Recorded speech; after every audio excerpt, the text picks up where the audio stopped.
हमारे धर्म संघ के वे आद्य अनुशासता, प्रथम आचार्य, और आज के दिन सिरियारी में उनका महाप्रयाण हुआ। और हमारा धर्म संघ जो आचार्य भिक्षु से संबद्ध है, मानो वे हमारे जनक हैं। आचार्य भिक्षु हमारे जनक हैं।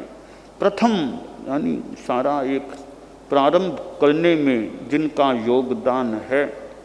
तो ऐसे भिक्षु स्वामी का यह जीवन और यह अंतिम चतुर्मास जो उनका विक्रम संवत 1860 का सिरियारी में हुआ, और पहले स्वास्थ्य अच्छा था, ठीक था। 1859 का चतुर्मास पाली में करने के बाद में उनको निवेदन किया गया था कि हुक्मचंद जी आछा ने कि सिरियारी में चतुर्मास करें और पक्की हाट में विराजें। उन्होंने स्वीकृति भी दे दी थी, पधार भी गए, पक्की हाट में विराज भी गए।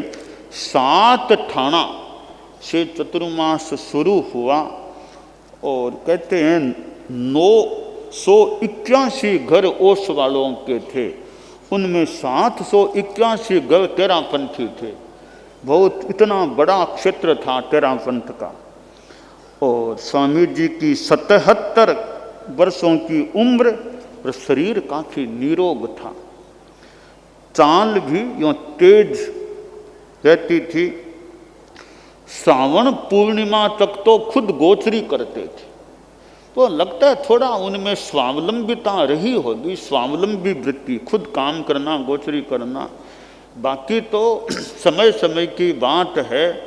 अब यूँ आचार्य इतने समुदाय के मुखिया हों, फिर वो गोचरी करते रहें तो थोड़ा कठिन काम है। उस जमाने में संघ भी छोटा था, कोई स्थितियाँ भी वैसी रही होंगी। स्वामी जी खुद गोचरी करते थे और प्रतिदिन गोचरी पधारते श्रावण पूर्णिमा तक। और जैसा मैंने कहा, शिष्यों को ज्ञान, शिष्यों को लिख लिख कर आवश्यक सूत्र वो लिख लिख कर समझाते थे। श्रावण मास के अंतिम दिनों में कुछ साधारण यूँ दस्तों की शिकायत हुई। औषध का सेवन भी किया पर कोई खास कोई लाभ नहीं हुआ। सोचा कोई खास बात नहीं, ऐसी दस्तें लगती है, महत्व नहीं दिया दस्तों की स्थिति को। पंचमी बाहर पधारते, भाद्रव महीना शुरू हो गया, तब शरीर में श्रांतता आने लगी। फिर भी सोचा ऐसी कोई खास बात नहीं है। अब सामने पर्यूषण, तीनों समय व्याख्यान। अब करते करते भाद्र शुक्ला चतुर्थी आ गई। अब स्वामी जी को लगा अब तो यह जीवन टिकने वाला विशेष नहीं है, अब तो मृत्यु की तैयारी करनी है। यूँ खैर आखिर करते करते अनशन भी उन्होंने स्वीकार कर लिया और एकादशी को पहले ही स्पष्ट फरमा दिया, अब मेरा आहार करने का भाव नहीं है। औषध रूप में अमल और पानी का आगार रख करके उस दिन के लिए आहार का परित्याग कर दिया। 12 को जल के अतिरिक्त तीनों आहार का त्याग कर बेला किया। कल भाद्रव शुक्ला द्वादशी थी। कल के दिन उन्होंने वो जल के अतिरिक्त तीनों आहार का त्याग किया और फिर द्वादशी के मध्यान्होत्तर काल में कच्ची हाट से चलकर पक्की हाट में पधारे। शिष्यों ने बिछौना कर दिया, शांतिपूर्वक विश्राम करने लगे। और रायचंद जी स्वामी बाल मुनि ने कहा दर्शन दो। स्वामी जी ने आंखें खोली, बाल साधु को देखते हुए मस्तक पर हाथ रखा। और मुनि रायचंद जी अब पुद्गल क्षीण पड़ रहे हैं। अच्छा, विराज गए।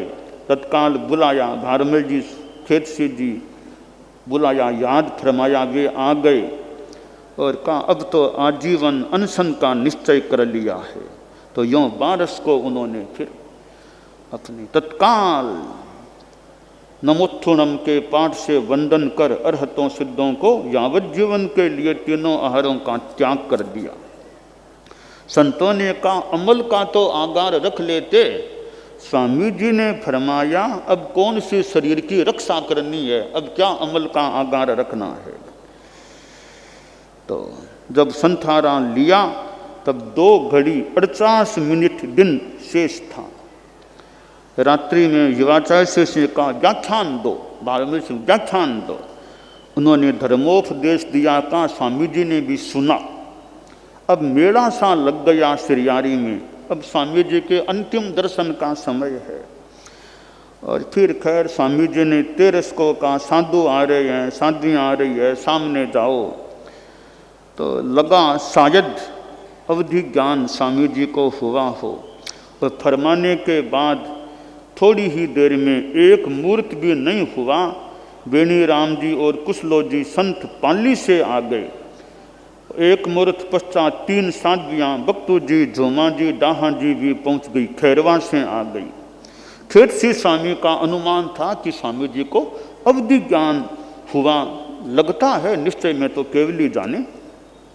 फिर बैठने की इच्छा हुई, विराजे ध्यानासन में बैठ गए और फिर बैठे बैठे आत्म प्रदेश खिंचे और देह मुक्त आत्मा बन गई। यह मंगलवार था, भाद्रव शुक्ला त्रयोदशी थी।